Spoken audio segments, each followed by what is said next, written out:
Good morning. Praise the Lord. Blessing for Nation મિનિસ્ટ્રીથી હું આપનો ભાઈ સામ ક્રિશ્ચન ઈશ્વર પિતાએ આજે આપણને આપેલા આજના એક નવા સુંદર દિવસે આપને પ્રભુ ઈસુ ખ્રિસ્તના નામમાં પ્રેમી સલામ પાઠવું છું.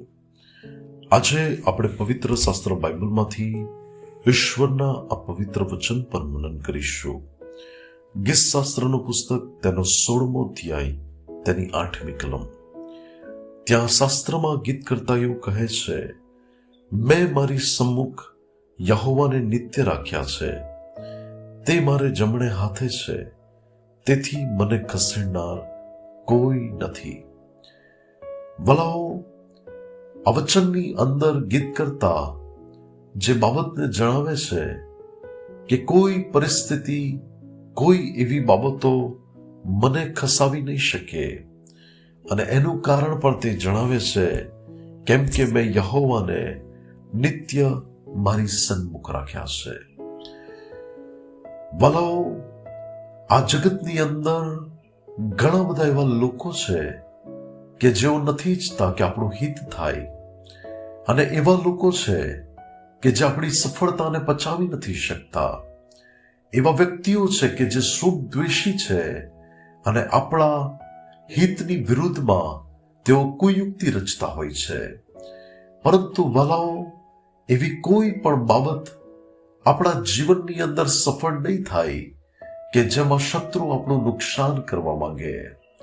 કારણ કે જો આપણે પ્રભુને નિત્ય આપણી સન્મુખ રાખીએ છીએ તો આપણને ખસેડનાર કોઈ નથી. બાઇબલમાં જો તમે દાનિયેલના જીવન વિશે જુઓ તો દાનિયેલ એક સાચો ઈશ્વર ભક્ત હતો. પ્રભુનું ભય રાખીને જીવન જીવતો હતો. પરંતુ એવા વ્યક્તિઓ હતા કે જે દાનિયેલના હિતની વિરુદ્ધમાં હંમેશા કાવતરા કર્યા કરતા હતા. તેઓ દાનિયેલને નુકસાન કરવા માટે પ્રયાસ કરતા હતા, અને દેવની બાબતમાં એક નિમિત્ત શોધીને તેમણે દાનિયેલને ફસાવવા માટેનો પ્રયત્ન કર્યો કે દાનિયેલને સિંહોના બિલમાં નાખી દેવામાં આવે અને તે માર્યો જાય. પરંતુ જે વ્યક્તિના ઘૂંટણો પ્રભુની આગળ નમે છે, જે વ્યક્તિ નિત્ય પરમેશ્વરને પોતાની સન્મુખ રાખે છે, એ વ્યક્તિને કેવી રીતે કોઈ વ્યક્તિ ખતમ કરી શકે? એવી પરિસ્થિતિ તો આવી કે જે દાનિયેલને સિંહોના બિલમાં નાખવામાં આવ્યો. પરંતુ બાઇબલ એવું કહે છે કે ઈશ્વરે પોતાના દૂતને મોકલી આપીને સિંહોના મુખ બંધ કરી દીધા. વલાઓ, દાનિયેલને એવી કોઈ પણ બાબતોનો જે નુકસાન થવું જોઈએ એવું કશું જ તેના પર ના થયું, કારણ કે તેનો ભરોસો પોતાના દેવ ઉપર હતો, પોતાના પરમેશ્વર ઉપર તેની જે આસ્થા હતી, તેનો જે વિશ્વાસ હતો. ત્યારે રાજાને પર ખબર પડી ગઈ કે આ દાનિયેલ એ જીવતા ઈશ્વરનો સેવક છે. અને વલાઓ, એ વ્યક્તિ તો કોઈ જ હાનિ વગર પ્રમોશન પામ્યો. જે પદ ઉપર હતો એના કરતા પણ મોટા પદ ઉપર ગયો, અને પ્રભુએ તો તેનું ભલું કર્યું, તેનું હિત કર્યું, તેનું કલ્યાણ કર્યું. પણ જે તેનો વિરોધ કરતા હતા તે લોકોને માર્યા જવું પડ્યું. વલાઓ, આપણે કદી પણ એવું નથી વિચારવાનું કે આ વ્યક્તિ મને નુકસાન કરી દેશે, મારી નોકરીની અંદર આ વ્યક્તિ મને નીચે પાડી નાખશે, અથવા પરિસ્થિતિ મને ફસાવશે. વલાઓ, આપણા પરમેશ્વર આપણને કહે છે કે હું તને મારા ન્યાયના જમણા હાથથી નિભાવી રાખીશ. કોઈ શત્રુ તમારી વિરુદ્ધમાં સફળ નહીં થાય. બાઇબલ આપણને એવું પણ જણાવે છે કે તારી વિરુદ્ધમાં વાપરવામાં આવેલું હથિયાર કોઈ સાર્થક નહીં થાય. અને વલાઓ, આપણે તો એક સુરક્ષામાં ચાલીએ છીએ. આપણે તો પ્રભુની કૃપાની અંદર સુરક્ષિત છીએ.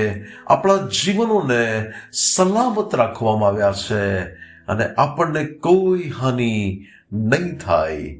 ત્યારે વલાઓ, આપણે પ્રભુમાં આનંદ કરીએ કે આપણે તેમના ન્યાયના જમણા હાથમાં સુરક્ષિત છીએ. આપણે કોઈ વિપત્તિને આપણે આપણા જીવનની અંદર આવતી નહીં જોઈએ. પણ આપણે તો સુરક્ષાને જોઈશું. પ્રભુ આજના પવિત્ર વચન દ્વારા આપણને આશીર્વાદિત કરે. આવો આપણે પ્રાર્થના કરીએ. સ્વર્ગમાં અમારા પ્રેમાળ પિતા, અમારા કૃપાળુ અને દયાળુ ઈશ્વર, તમારો આભાર માનીએ છીએ. તમે અમારા જીવનો પર જે પ્રેમ રાખો છો તેના માટે આભાર. પિતા પરમેશ્વર, અત્યાર સુધી તમે અમારા પર કૃપા રાખી. પ્રભુ, અમે અમારી સમક્ષ તમને હંમેશા નિત્ય રાખ્યા છે અને તમે અમારા જમણા હાથે છો, તેથી અમને કોઈ ખસેડનાર નથી. તેના માટે આભાર. પ્રભુ, આજે કોઈ વ્યક્તિ નિરાશામાં હોય, ચિંતામાં હોય, પીડામાં હોય, પ્રભુ કોઈ પરિસ્થિતિને લઈને, તો તમે એને અદ્ભુત વિજય આપો અને પરમેશ્વર અમને હંમેશા તમારી કૃપામાં સંભાળો. ઈસુ ખ્રિસ્તના નામમાં માંગીએ છીએ. આમીન. May God bless you. Have a blessed day. Shalom.